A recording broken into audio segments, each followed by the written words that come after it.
Iyon na nga mga ka-dreamer, nandito tayo ngayon sa Surigao. Ayan, nakikita ninyo ang lapad ng roofing na ito. Ayan, hindi maliparang uwak ito sa lapad. Mga ito ang susukatan natin ngayon. Ayan, yung malapad na ito, roofing at alam nyo naman, panahon na ng tag-ulan ngayon. Kailangan na nating mag-repair ng mga bubong natin. Ayan. Ito ngayon sa Surigao del Sur ang location natin mga ka-dreamer. At kailangan natin itong masukatan para yung lahat ng mga may sira ay mapalitan natin mga ka-dreamer. At ito mapapansin ninyo, patsi-patsi yung bubong. Ito kasi yung mga seconds namin sa planta dito pinapadala sa warehouse na ito sa planta. Actually mga ka-dreamer, planta rin ito. Itong ating susukatan ay planta rin ng plywood mga ka-dreamer. Ito yung old plant namin ng plywood dito sa Surigao. Ayan. Ayan, sa lapad dito mga ka-dreamer, talagang kakailangan ng pagtsatsaga to. Ayan. Yung ibang portion ay mga nakalawang na. At ang complaint ay mga natulo. Ayan, ito yung may ridge rollan. Yung iba palitin na rin. Mga luwag na ang thick screw. Tapos yung iba may mga mishole. Ayan. Dito tayo ngayon sa may ibabaw para makita yung view doon sa baba. Ayan mga ka-dreamer, pakita ko lang sa inyo bago tayo magsukat. Delikado rin maghawak ng cellphone dito sa taas mga ka-dreamer. Baka malaglag ang cellphone. Nako, yari. Ayan, mapapansin ninyo yung patsi-patsi. Kumbaga magkakaibang profile yung magkakatabi na yero. Ito kasi yung mga seconds lang yan. Yan ang binubong dito sa planta dito. Yan, planta ng plywood mga ka-dreamer. Pakita ko mamaya sa bandang dulo ng video ko. May mga picture ako ng mga wood logs na ginagawang plywood. Ayan. Zoom natin. Yung bandang likod. Maganda ang view doon mga ka-dreamer. Mamaya bababa ako, kukuhan ko yun mga ka-dreamer. Para makita ninyo. Ayan, yung tower. Ayan, makikita ninyo yan. Actually, ngayon lang gumanda yung panahon dito. Palagi na lang naulan mga ka-dreamer. Mahirap maka-diskarte magsukat. At shout out nga pala sa kasama ko dito. Shout out sa iyo, Kuya Jewel. Sinamahan ako dito magsukat. Napaklaking tulong talaga pag may kabady ka magsukat. Mahirap pagka mag-isa mga ka-dreamer. Sa lawa ko ba naman ito? Ayan.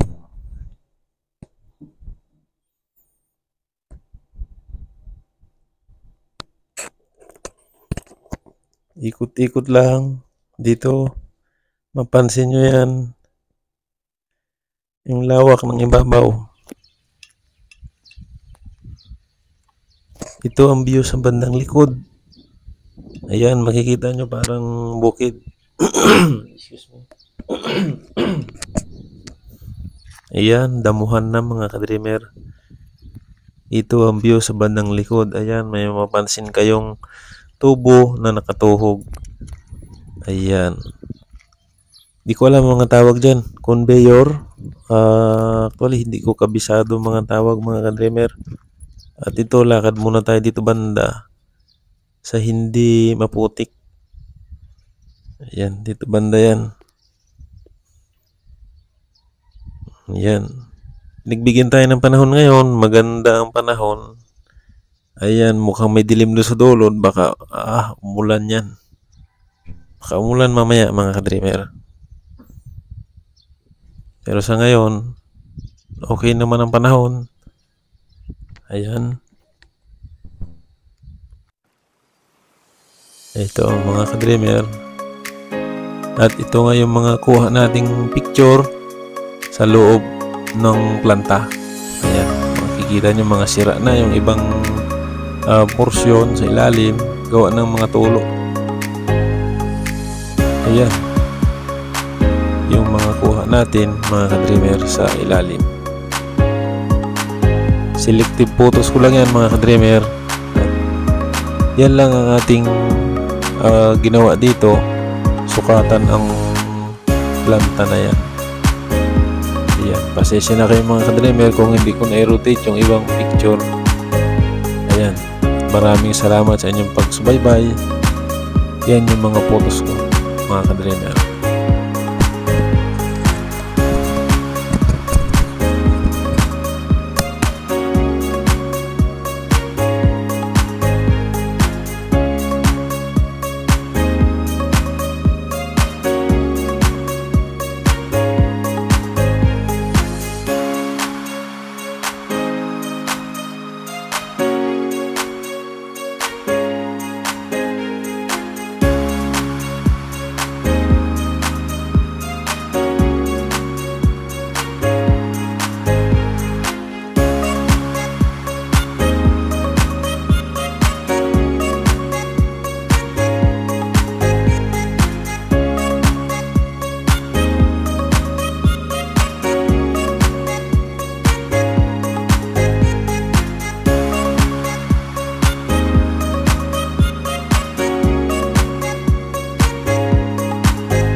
Thank you for watching.